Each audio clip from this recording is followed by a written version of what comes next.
Hello, welcome back and welcome in. My name is Nikki Wheeler. If you're interested in gaming, go subscribe to my other channel and follow my Twitch to see my gaming live. Now let's start this video. Today I'll be discussing Panic at the Disco, one of the most popular punk bands in the early 2000s. Getting started in the music scene is already really tough, but starting as early as a teenager is even harder. Brendan Urie and his bandmates Ryan Ross and Spencer Smith were all around 17 when the band had formed and managed to get a record deal really early in the making.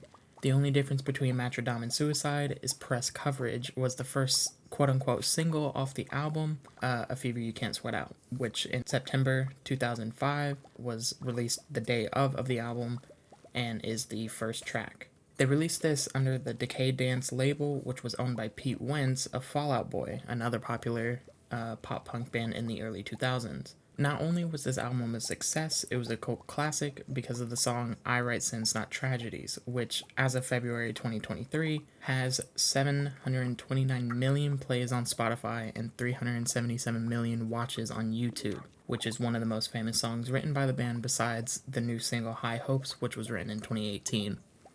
This album doesn't necessarily have an overall topic to talk about, but each song does have a meaning, creativity, and instrumental genius, covering several genres such as alt-rock, pop-punk, dance-punk, and baroque pop. Overall, many fans have called this album their best yet, and commercially it might be since it did get a triple platinum in the US alone, but they were just getting started. A Fever You Can't Sweat Out peaked at 13 on the US Billboard 200 and 2 on the US Top Rock Albums. Just a few years later, in 2008, Brendan, Ryan, and Spencer released Pretty Odd, their second studio album with Decay Dance, and now they're partnered with Fueled by Ramen. This album was actually a complete rework of another project they had started in about 2006. The band had grown dissatisfied with the product and decided to scrap it all up and start over. This piece was Ryan Ross's final work with the band and had since moved on to new projects. Pretty Odd was another alternative and baroque pop album, but it touched major points of folk music such as the hit 9 in the Afternoon, using instruments like the flugelhorn, acoustic pianos, and mandolins. Sonically, this is one of my favorite albums to come out of the Panic at the Disco name. It just scratches the part of the brain that you never knew you actually needed. 9 in the Afternoon was actually the first promotional single off the album and did numbers even as a snippet. A really fun fact about this album was the band team used the social media platform MySpace to make a cryptic message that linked to their website promoting the album, which later released about 3-ish months later in March of 2008. The album probably couldn't and wouldn't compare in numbers to its predecessor, A Fever You Can't Sweat Out, but it was a hell of an album and was amazing for the band. It peaked at number 2 on the US Billboard 200 and number 1 on the US Top Rock Albums. Now we move into a new decade, which Vices and Virtues was the third studio album released with Decay Dance and Fueled by Ramen in 2011. This album focused more on the punk aspect genre-wise, still hitting the other genres such as alternative rock and baroque pop, something you'll see a pattern in almost all of the albums released by Panic at the Disco. This album did have a more cohesive story going on, which each song connecting to the same point, in that being vices and virtues. The vice in this album is recklessness, while also incorporating the virtues of love, passion, and contentment.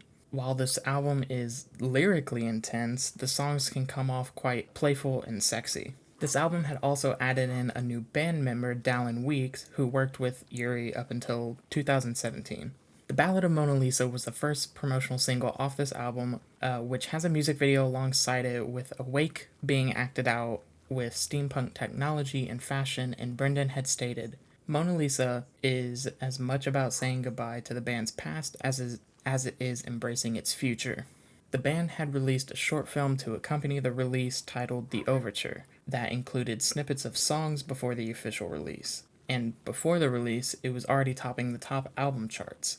Vices and Virtues peaked at number 2 on the top rock album and top alternative albums, and it had also peaked on number 7 on the US Billboard 200. This next album is considered the start of the downward spiral by many original followers and fans of Panic at the Disco. Too Weird to Live, Too Rare to Die was the fourth studio album by Panic at the Disco, and it was the final album as a band and more of a duo with just him and Dallin. This album has more electro rock and electro pop in it, which is a complete turnaround for what all the fans were used to hearing, but songs like Miss Jackson still have the intense rock instrumental and lyrics that many fans still adore. And speaking of, Miss Jackson was the first single off the album, which had a music video alongside it, and it was the first platinum album by the band since their second album, Pretty Odd. Too Weird to Live, Too Rare to Die peaked at number 1 on the US Top Alternative Albums, US Top Rock Albums, and number 2 on the US Digital Albums and US Billboard 200. This album has got to be my favorite from the group as it is so different from what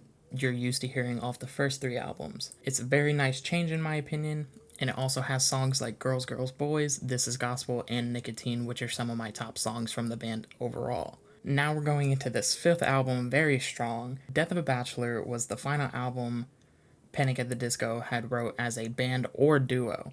After this album, it was pretty much all Brendan. With the viral social medias like Vine and Musical.ly, this was prime time for marketing and promotional posts. It would hit a new generation of people and bring more people into the alternative rock world, and it was successful in this way. Brendan had used Musical.ly to promote his single Victorious, and it had been trending on the apps for weeks at a time until the release of the album, which was about January 2016. This brought back much of the rock and pop rock genres like Fall Out Boy and My Chemical Romance had been doing for years at this point. It worked out for Brendan and Dallin as well. Hallelujah was the first single, Victorious was the second single, and Emperor's New Clothes was the third, each succeeding better than the last. The album as a whole was probably one of the best of their career, besides of course the debut, and it is a double platinum certified and peaked at number 1 on the US Billboard 200, US Top Rock, and US Top Alternative Albums.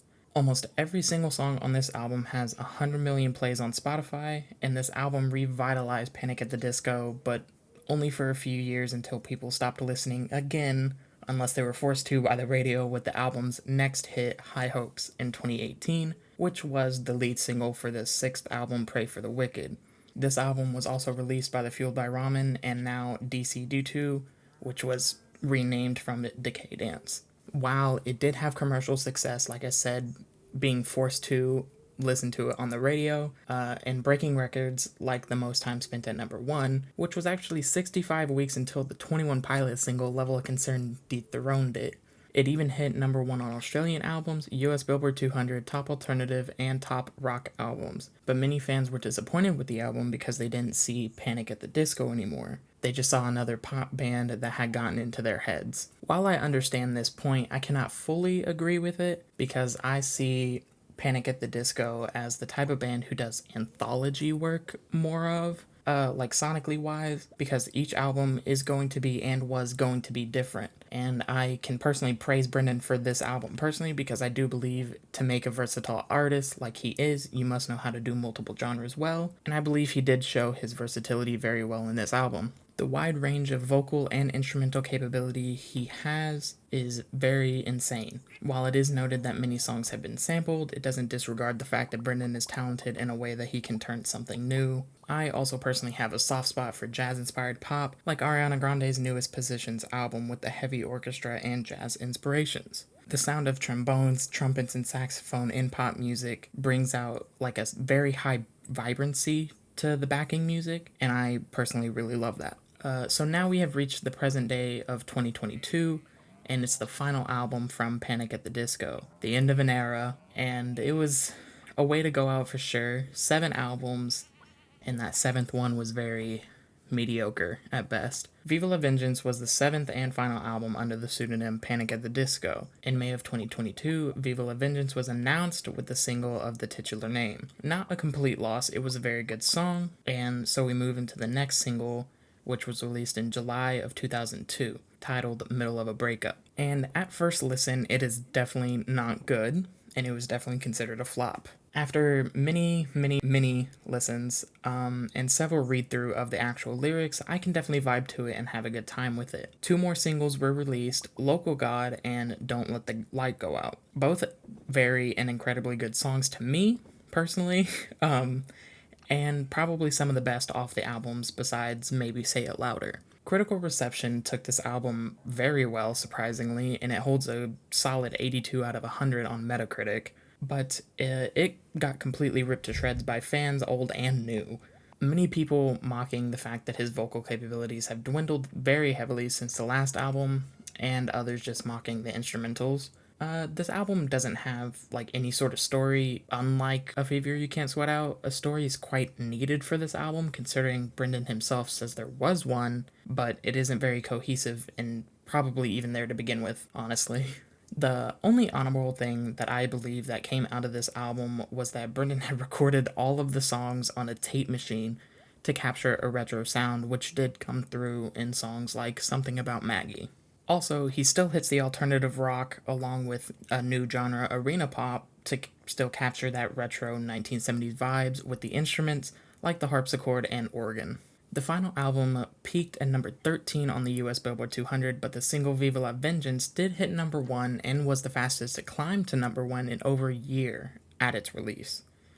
As much as I hate to say it, this album was not a good way to exit the scene for the band, or for Brendan. It was definitely mediocre at best, but it was still a good album. I think Panic at the Disco still hits all their genres and their music is still very good. I just believe that this album could have been so much better if Brendan had trained his voice to do the things he wanted to do on the record, because in multiple songs such as Sad Clown, you can hear how bad things have gotten with him and his vocal range. While it's still a good song, it's just his voice just doesn't hit as much as it used to. Many fans had warned him about his vocal straining, and it just feels like he did not listen, but I must congratulate him and his wife Sarah on the baby, which is one of the biggest reasons why he stopped the Panic at the Disco name. I hope he does come back to music someday, but I know this break will definitely help him and his family, and I wish him the best. So, to another 19 years of great music, new or old, and hopefully we can get some more Panic at the Disco vibes with a new band, possibly. And yeah, finally, I did want to show y'all my ranking on the Panic at the Disco albums from best to worst, and I will tell y'all right now, I did post on my personal TikTok of my personal rankings, and I got ripped to shreds in the comments about it, so I'm probably gonna get ripped to shreds in this comment. I'm so sorry, but no harm, no foul. I love all of the albums, so don't take it too personal. So yeah, let's get started. At number 1, I personally put Too Weird to Live, Too Rare to Die. Number 2 is Vices and Virtues. Number 3 is Death of a Bachelor. Number 4 is A Fever You Can't Sweat Out. Number 5 is Pray for the Wicked. Number 6 is Pretty Odd. And number 7 is Viva Las Vengeance. Covering something this extensive, like a 20-year span over music, feels amazing to do, and I was jamming out to some Panic at the Disco while writing this script, so I'm so glad you stuck around for the end, and leave a like and subscribe if you did like this video, and until next time, bye guys.